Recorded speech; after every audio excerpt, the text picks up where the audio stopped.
for something smooth.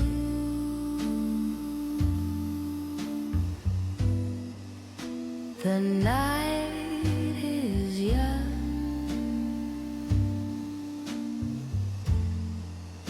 and so is the groove.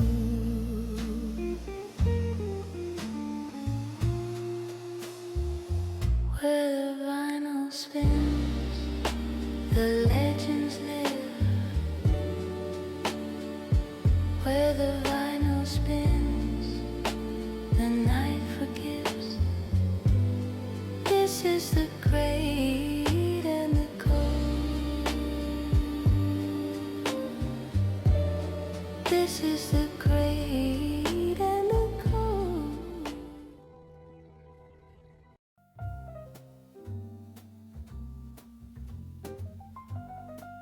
Welcome to the Gentleman's Review, where we don't just play records, we integrate them. Today, 1964, Herbie Hancock, Empyrean Isles, Blue Note Records. Now let's get into it. By 1964, Herbie Hancock had already been in Miles Davis's second great quintet for 2 years. He was 24 years old. And Blue Note's own, Alfred Lyon specifically, kept giving him his own sessions. The two sessions were Taken Off in 1962, My Point of View in 1963. The label believed in him before the world caught up. Empyrean Isles is where that belief got confirmed. Let's take a look at this lineup. We've got Freddie Hubbard on trumpet, Ron Carter on bass, the most recorded jazz bassist in history, and he earned that, and Tony Williams on drums. He was only 17 years old when they made this record. Herbie assembled this group deliberately. Every person on this record was chosen because they could think while they played.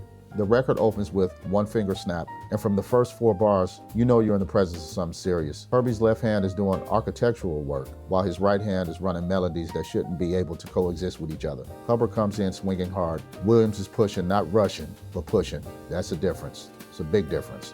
Hubbard is playing with the tenderness here, and that he didn't always show. There's space in the track. Ron Carter's bass is melodic, not just functional. It's the most quietly beautiful track on the album, and it doesn't announce itself. Side 2 opens up with Os Justy, and here Herbie reaches toward with something almost classical in its architecture. The theme has a hymn-like quality, serious, considered. It gives the record a whole center of gravity, and then the classic, Cantaloupe Island. I don't need to tell you what track this is. If you spent any time in jazz, you know what it is. If you spent any time in hip-hop, you know what it is. The riff is 4 bars of Herbie's left hand, and one of the most recognizable figures in all of jazz. Simple the way a perfect sentence is simple. No words wasted, nothing missing. But here's what people miss when they only know the sample. Listen to Tony Williams on the original. He's in conversation with that groove, not just writing it. He's arguing with it, respectively. That tension is what makes the track breathe. The Francis Wolff photography on Blue Note's cover from the era is some of the greatest album art ever produced. Empyrean Isles is a masterpiece in the strict sense of the word, a work that demonstrates complete command of a craft. Not famous masterpiece the way Kind of Blue is famous, more like a secret that serious listeners keep among themselves. What separates it is the economy. 4 tracks, 40 minutes, no excess, every note is low-bearing. Herbie at 24 knew something that takes most musicians a lifetime to learn. This record belongs in any serious collection as a reference point. If this one moves you, subscribe, drop a comment. I'm Paul Jones, and this is The Crate and the Code, where the vinyl meets the algorithm. See you next time.